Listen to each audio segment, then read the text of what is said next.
we are in a two-part series talking about the vision of our church here. So we're going to come back next week. We're going to rejoin in with our Jesus Is series. We've got a little way to go in Colossians, but we're taking a quick break. And these last two talks, these 2 weeks, I've been speaking on this topic of deep wells and roaring fires. I believe that God is calling us to be a place where people can come and find healing and restoration and a community and belonging at a well that Jesus digs with and for us. I also believe that we are called to fan into flame a roaring fire within us, a passion that burns within us to see the things of the kingdom, to see God's kingdom built in us and around us as we partner with what He is doing, the things, the giftings, the passions, the calling that He has placed on your life to then influence the world around you. And so today, as we kind of think about what we were thinking about last week and bring that into this week, I want to look at the story of Noah. You'll be familiar to most of you, I'm sure, but I want to look particularly at the point in the story where Noah emerges from the ark into a new world. Because I believe, like Noah, we are emerging from our ark. Our kind of 2 years or so of restrictions and lockdowns. It almost feels like there's a world that's been before and behind us. And as we emerge into this blank landscape, as we emerge into this new world, as we think about what it might look like for us to play our part in the rebuilding of our city in so many different ways. We've got questions like, where do we go? What are we going to be up to? How is God going to move in this next chapter of our lives? So as we come to the story of Noah, just a few things to note. It's one of the earliest written stories that we have in the Bible, therefore one of the earliest written stories.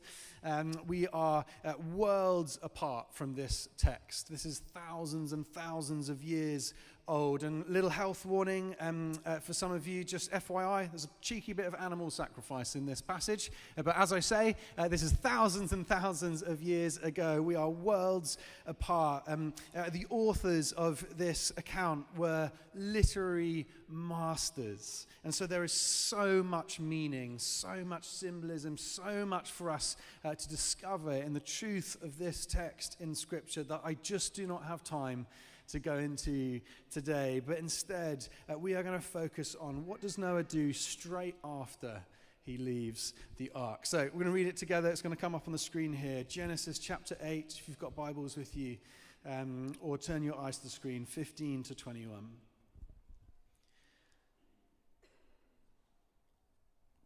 Then God said to Noah, "Come out of the ark, you and your wife and your son and their wives. Bring out every kind of living creature that is with you, the birds, the animals, and all the creatures that move along the ground, so they can multiply on the earth and be fruitful, increase in number." So Noah came out together with his sons and his wife and his sons' wives, all the animals and all the creatures that move along the ground and all of the birds, everything that moves on land, came out of the ark, one kind after another. They all came out two by two. It was in my head. I just had to share it. Verse 20. Come on, guys. Verse 20. Then Noah built an ark to the Lord, and taking some of all the clean animals and clean birds, he sacrificed burnt offerings on it. The Lord smelled the pleasing aroma. Do you notice what the very first thing Noah chose to do as he emerges into a new world? What he does is he takes the precious animals, that thing that he had been keeping safe on the ark, and it says he selects the clean ones, which in other words is like the very best of what he had. And he places them on an altar that he builds as an offering of thanksgiving and sacrifice to the Lord. What was the first thing you did as you came out of lockdown? Was it go shopping, meet up with friends that you hadn't seen for a while? Was it go to a restaurant, book a holiday, get a haircut, which I just noticed two of you are still waiting to do? As we stand on the edge of this new world together with all of the freedoms that we are rediscovering and the places that we want to go and the people that we want to see, what do we want our first priority to be? What are we going to put first in our lives? And what if, as followers of Jesus, if our response was to build an altar to the Lord and put a sacrifice on it? What would that even look like? Well, today, I want to talk about financial giving as a sacrifice and offering to God. We talk about this a couple of times a year as a community, where we look at where we're at and we look at some of the finances, and we have this really exciting moment at the end of the talk where we get to pray and consider, what kind of people do we want to be? What kind of people is God calling us to be as we respond to the generous gift that he has given us in his Son, Jesus? How might we respond? So, welcome to Giving Sunday 2022. Who's excited? Yeah, this is my favorite Sunday of the year. If you are new or you're visiting or you're with a friend, you are not here on the wrong week. Don't think, oh gosh, I should have come next week. I believe there is going to be something in this for everyone. One of the most common questions that I think I've been asked, particularly around church in the last 2 years, is, how are the finances? It's been locked down, we've been disconnected from one another, there's been lots of challenges, basically how are the church finances? Are they holding up okay? And I think to myself, well, the answer to that question really is, well, the finances of the church are you. You are the finances of this church, little old you and little old me. And so when we ask that question, it's kind of asking ourselves, where are we at? How are we doing?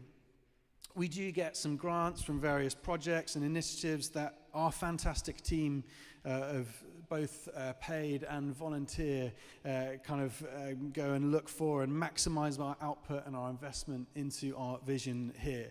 But for the most part, you and me, we are the finances of the church. And so, amazingly, over the last 2 years and throughout lockdown and various other things, our finances have actually really held their own.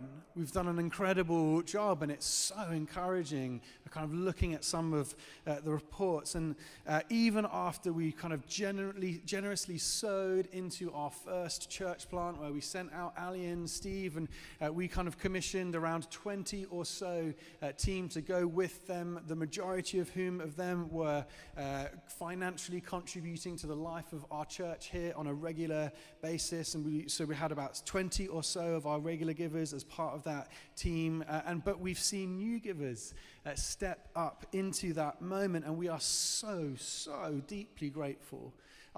More than that, I'm deeply inspired by the generosity of our community here. It is so encouraging to see people generously sow into and invest into what God is doing here. Another question that I get asked, particularly because we are part of the HGB network of churches, is, does that come with money? Who pays your salary? And all those kinds of questions, which I'd say is relatively invasive if you if I did it the other way around. But the answer to the question of, do we get money as part of being kind of the HGB network or essential part, is no, we don't. We are an independent charity. We are responsible for our own finances. Our church wardens and our PCC manage that. We are part of the Winchester Diocese, which is the local expression of the Church of England and the governing body for this area here. If I may, I would like to be transparent with you this morning. 3.5 years ago, we were generously invested in through various grants and funds we were able to win that enabled the revitalization of this church. There is obviously, this church is more than 3.5 years old, and we did a little bit investment into the fabric and the structure of the building, and we had a small grant to kind of get us going. But that money ran out after 18 months of us existing. Basically, almost to the day, got us to lockdown. Since then, the beginning of lockdown, I think we have been incredible stewards of the investment and the finances that we've had here. We've won some major grants to enable most of our Love Your Neighbor ministries as we've kind of gone and Love Christmas and run setting up pop-up food banks and marketplaces, etc. We have invested in those things, a lot of that through grants. But this year, we are coming to the point in our journey where the things that we've invested in, like the things that we have committed to as a church community, the things that we are running, need to start being held by the giving of our church. What makes this moment so much more exciting for me is that we kind of are entering this new season, almost like we're kind of leaving the ark and coming into this new world of possibilities. And God seems to be presenting new opportunities to join him in the expansion of his kingdom here in Southampton and beyond. I want to share with you 3 areas where I feel like this is happening. One, in the area of church planting. Earlier this year, last year, as I said, we sent out St. Wins, and later on this year, we are hoping to move into a second permanent location where we will plant and revitalize a church that's just north of the city centre, a little way up the road here. And our vision for that is to become a centre of creativity and renewal, to be a beacon of light to that neighborhood and the people living in that place as we celebrate the creative God that we serve. We believe in church planting here because we think it is the very best way to communicate the good news of Jesus to new people in new neighborhoods and locations. We think that it is the best way to take the kind of the good news of the gospel, to take it with a bit of kind of a small team to go and be the local expression of the church to those people in that area. We think it's the best way to see kingdom formation, basically discipleship happen on the street as we are going into new areas, to see the poor and the downtrodden and the lost and the forgotten served, loved, being given value, made known and introduced to the God who loves them. We have got so many stories of how planting has changed people's lives. Many of you are sat in this room here today, but let me share with you this letter that I got recently. It reads this: "Thank you so much for planting in Southampton. Our daughter has started going back to church, having been away for such a long time, and she has completely changed. She is so much brighter. Where she used to struggle in groups, she is now thriving in your community. She has discovered Jesus, and as a parent, I can't express how grateful we are. I won't sign my name because my daughter would kill me if she knew I had written to you. P.S. Please come and plant a church near us." Isn't that good? Let's have a little round of applause for that. That's the work that we get to do together. That daughter has discovered a well that is now becoming a roaring fire in her life as she follows Jesus.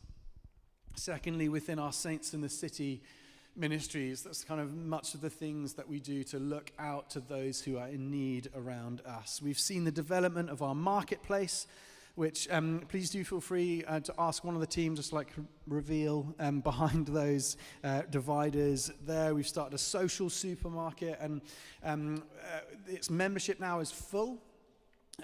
We have been going for almost a year. Next month we are at a year, and we are starting to move into phase 2 of working alongside people, to move them into independence, into financial freedom, ideally into the workforce, if that is appropriate.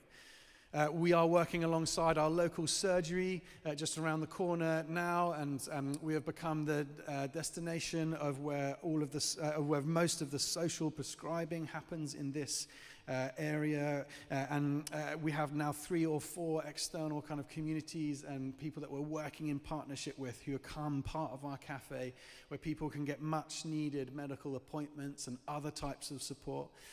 In phase 2, we are hoping to develop and expand the cafe to bring digital skills training, to language conversation support, mentoring, professional development, all becoming part of that environment. To me, it feels like, particularly on a Thursday and a few of the other things that we do, like rework and the money course, it feels to me like this is the one particular area where the Spirit of God is moving, and to be honest, he's moving quickly. And I'm excited to try and just like hang on to the coattails of what he seems to be doing in the major transformation of people's lives that is happening. Recently, a gentleman who is part of our marketplace community and has been here for quite a few months now, he told us that since becoming part of the marketplace, he's been able to stop stealing to get food for himself. Thankfully, most of our members are not forced into that position, but for this particular guy, his life had just hit rock bottom through the pandemic and through lots of other colliding factors. He now attends the marketplace weekly, which is one of the only outings that he makes throughout the week. And because of the partnership that we have with our social prescribers, they were able to connect him to access much needed mental health support. And he is now in a place where he is able to start looking for work again.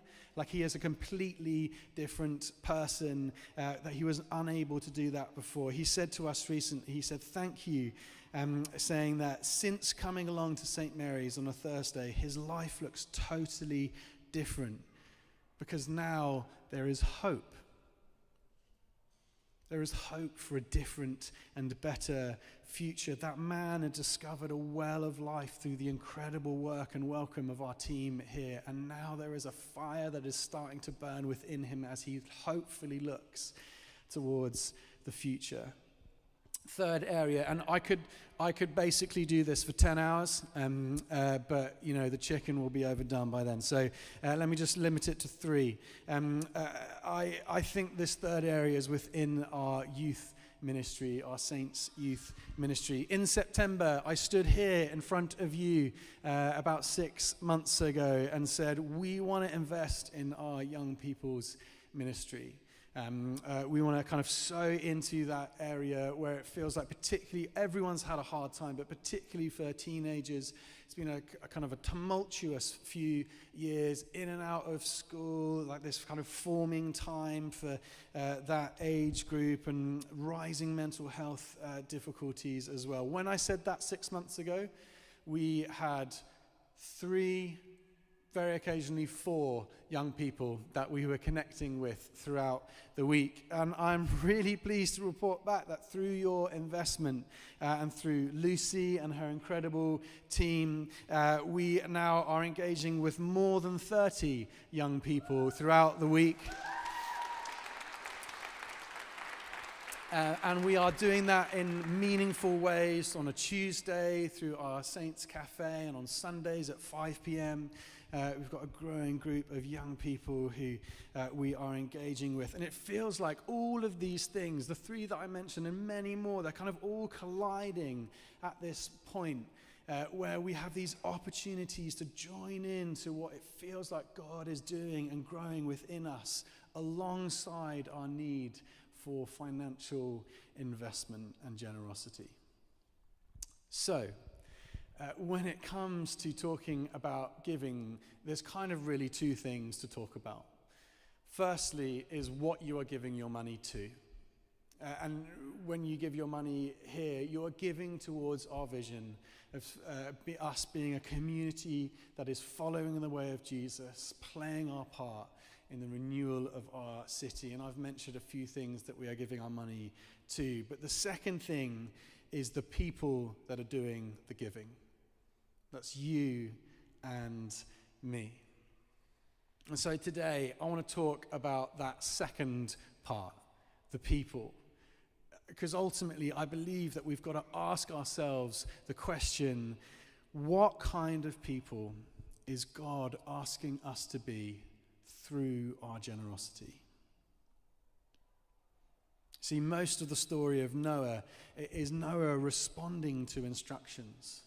Noah, go and build an ark. Yes, okay. Noah, go and collect up animals. Yes. Noah, get your family onto the boat. Noah, send out a dove until you reach this point. At this point, as he leaves the ark, God never commands Noah to build an altar. He doesn't say, go out and build an altar in my name. This is something that Noah chooses to do himself. He chooses to honor and worship God first out of an overflow of generosity. And when he does, God sees Noah's offering as pleasing. It says the Lord sees the offering and he calls it a pleasing aroma. Why is that? Because I think there is something about giving that reveals our relationship and our trust in God. God, you see, God desires our whole hearts. God desires you. He wants you, and he wants the very best for you. He wants freedom for you. And so God knows that the way to freedom is in a life of trusting in the promises, trusting in the faithfulness of him. See, many of us in our current climate, we are naturally anxious and a little bit worried about the future, which I think is understandable. I think it's totally understandable. You know, one of the things that the pandemic over the last 2 years has done is kind of like expose our social and our economic vulnerabilities as a society. You know, household bills are going up, petrol prices are going up, the cost of living is on the rise. We've been shown that this life in this world it's more fragile than we maybe thought it was a couple of years ago. And so in that vulnerability, in that moment of fragility, we have a choice. Do we hold even tighter to the things that we have? Do we hold as tight as we can to the things we have? Essentially, do we try and kind of like insulate ourselves and our loved ones and trying to kind of like create this bubble around ourselves and kind of try and like withstand the uncertainty of the world? I think, to be honest, that is what most of the world will probably do. But the other way of responding is that you release control to a faithful God. You release that grip to a kind and generous God. You see, what you do with your money will in large part reveal the direction that you are heading. One is a fear-based approach to the future, and the other is a faith-based approach to the future, holding on tight or releasing control. You see, Noah does this extraordinary thing as he leaves the ark. The first thing that he chooses to do is to give back to God what he has been safely preserving in the ark, the best of what he had. You're like, surely he should use that kind of to use his best, like the very kind of the best things that he has to kind of go and restart a new world. Go and kind of like make some roads and like build some infrastructure and reinvest it into this new life. Surely he should use it to help his family set up in this new world. And you know, for some of us in our community, for some, this is a hugely vulnerable time financially. You've maybe lost your job, or there's been considerable changes over the last 2 years. And to be honest, as a community, we need to get around and support people who are in that place. We need to identify and be open to supporting, to loving, to holding one another, and to love each other well as a family. But for others of us, over the last 2 years, we've had a steady income. We've had a job, or even in the last year, 6 months, work is starting to pick back up again. And for quite a few of us, actually in the last 2 years, we've actually saved quite a lot of money. It's estimated that there's been around about £150 billion saved on household spending, things like shopping and holidays and other things. There's that moment where Noah's family must have been thinking to him, like, what about setting up for the future, Dad? What about building roads, or even just building us a house? Where are we going to educate our families? Where are we going to go out and get a good single origin coffee? All the most important things that you might be thinking. But then they're like, why are you building an altar? Why is that the first thing that you do? And it's Noah's saying, I'll come to all that. All of that is important, don't get me wrong. We will rebuild, and we will be part of that. But I want to start with a faithful offering to God. As I read that, I just think there is no wonder that Noah makes it into the hall of fame of people of faith in Hebrews 11. Not only by faith does he build an ark before it started raining, but by faith he leaves the ark and he chooses of his first fruits to give an offering to the Lord. His response was not fear. His response was not gripping tighter. His response was an open hand offering of faith. And so what kind of person is God calling you to be with what he has placed in your hands? Most people will be trying to build a house around themselves to bring security. I believe that God calls us to submit ourselves with an open hand of generosity. So once Noah has built the best of what he's got in an altar towards the Lord, it then says this: God smelled the pleasing aroma. You see, whenever we sacrifice something to God, and a sacrifice is just simply something that is costly to you, something that costs you something to give away or to offer up. Whenever we do that, it always comes to him smelling sweetly. It comes to him as something that is good. The sacrifice that we make, it is a reminder and a response to the sacrifice that Jesus has already made on the cross, and that pleases God. Romans 12 says this, it will come up on the screen: therefore I urge you, brothers and sisters, in view of God's mercy, to offer yourselves as a living sacrifice, holy and pleasing to God. This is your true and proper worship.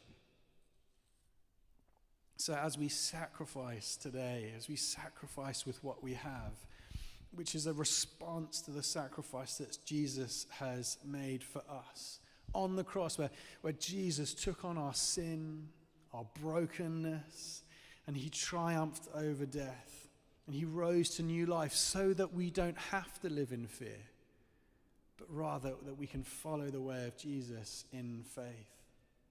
You see, when it comes to working out how much do we give as an act of true and proper worship, as Paul suggests in Romans 12, we don't sit down with a calculator, but we sit at the foot of the cross as a response in worship to him.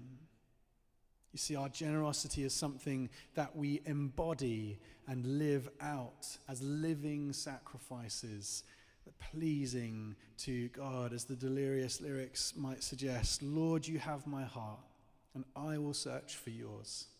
Let me be to you a sacrifice. And so as we do this, it's Sometimes when we use like sacrificial language, I'm aware that we don't talk about that kind of thing in the 21st century all that often, but there is such beauty to what happens next. Because as we offer something that is costly to us, the most amazing thing happens, because like the sacrifice of Jesus on the cross, Jesus uses that sacrifice to change the world around us. The sacrifice of Jesus led to people being brought from darkness into light, from death into life. And so too, as we offer a sacrifice, God can use that and multiply it in his grace to play its part in the renewal and restoration of our city and the world around us and within us. God is gracious, more gracious than we know. And so what kind of person does God need you to be through your giving? Can you imagine the kind of impact that a church filled with a courageous faith, filled with a trust in a powerful and generous God? Can you imagine the kind of impact that a community like that could have in a city like ours? Can you imagine the kind of impact that would have on your friends and your family, on your streets, on your neighborhood, in every sphere of society, corner of culture? If you were willing to come to the altar and to respond to a God who has already gone all in on you and say, "Here I am, Lord. I offer you my heart. I offer you what's in my hands in faith to see your kingdom come in me and through me to the world around me." Would you take what I have, make it yours, and multiply it for your kingdom's cause? In Jesus' name. And God's people said. And so, in a moment, I'm going to leave space for us to consider what kind of altar we might want to build today. 2 Corinthians 9, each of you should give what you have decided in your heart to give, not reluctantly or not under compulsion, and definitely not because John is telling you to, for God loves a cheerful giver. You see, generosity is a relational thing for Jesus because he cares about you. He wants the best for you. He wants freedom for you. You are not under compulsion, but out of a cheerful and joyful spirit in response to a good God. And so in the moment, we're going to leave space to pray, and then together we're going to come forward, each of us, to make an offering to the Lord. And just FYI, just in case there's any health and safety experts in this, we're not actually going to start a fire. It's going to be like a metaphorical fire that is burning within us as we bring our offering. And so just before we do that, I would love to just run some numbers with you, if that's okay. Who likes numbers? Yeah. Not enough of you. This is why we need you. You actually make things happen. There's also I'm not a numbers person. I'm more of like a visionary kind of let someone else sort that out.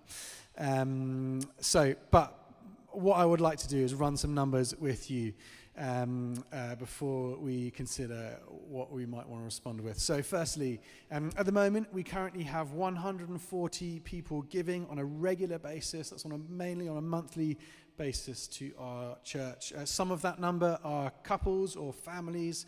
So those involved in giving regularly is probably a bit higher than that. And those who are giving, of those 140 standing orders that we have coming in, the average monthly gift is £125 a month.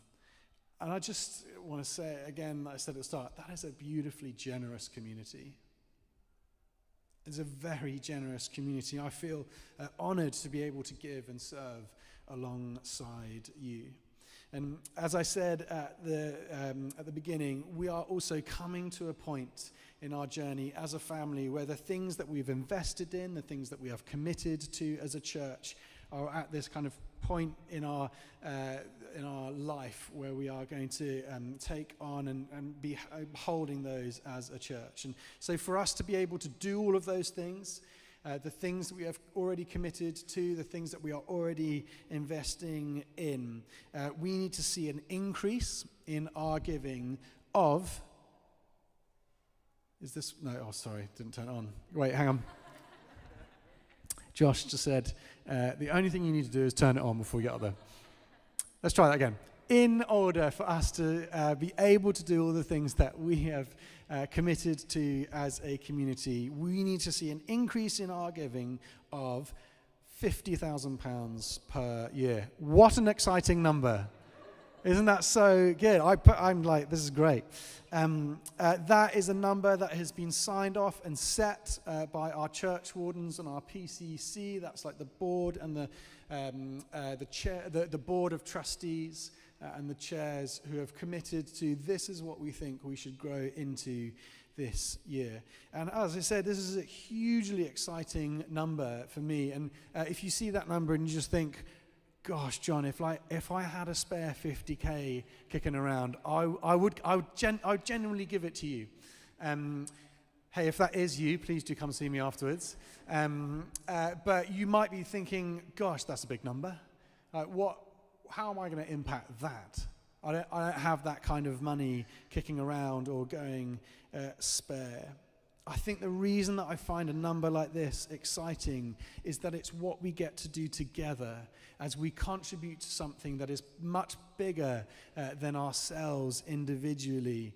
That is where the excitement comes. So let me break this number down for you a little bit further. If no new people started giving today or in the next week or so, if no one added to that number of 114, we just relied on those who are already giving. What that would mean for those to cover that number is an increase of £30 a month each. £30 a month seemed a little bit more doable than £50,000.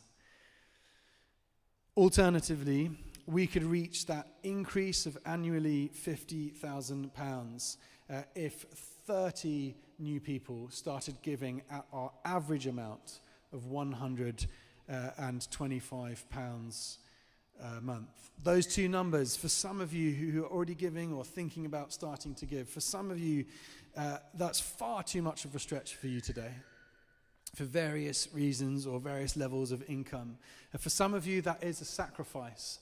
And for others of you, it might be more than that. You might be able to stretch further or even much further than that. And what I want to say is, do not count yourself out. Don't count yourself out, because what you give will make a huge difference to what God is seeking to multiply and bring through his kingdom come in our city. You know, my primary reason for talking on this topic a couple of times a year is not because we need church finances. My primary reason for talking on this topic is because I care about you. And I want to see freedom, and I want to see us become a generous community and live out the joy of that. And so in a moment, we are going to pray. And on the cards beneath you, there are some details about how you might respond. Do go ahead and grab them. There should be a pen and a card. And as you're doing that, as you look at that, let me just quickly say 4 things. I would love everyone to engage with a card at this point. If you are new or you are passing by, please just use this as like a little welcome card. You can like whack your name or your email or your number or something on there. We would love to stay in touch with you. We would love to kind of help you get connected into our community, tell you a little bit more about the life of the church. So if you are new, please just like whack your name on there and say hi. If you are a regular part of another church, would you just do me a favor? Think about what kind of impact you want to make there. Maybe go back next Sunday and be good news to your community, having thought about what kind of giver God is calling you to be. If you give with someone else as well, and you are, one of you's not here, or one of you's on team today, or for whatever reason, you are not able in these next few moments to have a quiet conversation and pray together. would you do me a favor and just commit to, at some point in the next 24 hours, have that conversation? Have that conversation with the person that you give with, and make a commitment to consider and pray. And so there are details on the card. I'm going to do this with you. So the first page is kind of your details, and then on the back, monthly gift, or you might want to make a one-off gift today. And specifically, if you are a UK taxpayer, please do tick the gift aid box. We are able to claim an extra 25% on top of what you give, so it really helps multiply and go further. And so what we're going to do in a moment, I'm going to put some backing music on for a few minutes, and we're going to finish with one last song. And this is going to be like a symbolic offering. It's going to be a wicker altar where we come and we say, this is what I want to commit to doing. As I say, if you're new, you're committing to just signing up to an email or having someone give you a call. What we're going to do is, I'd love everyone in the room today to come forward and place a card in the basket here as like a symbolic offering to what God is calling us to respond with. So as I pray, what kind of person is God asking you to be through your giving today? And so let me pray, and then there'll be some music on. Father, we thank you for your generous gift of your Son. And Lord, in light of that, would we become people of love, generously pouring out to the world around us. So come, Holy Spirit, speak to us.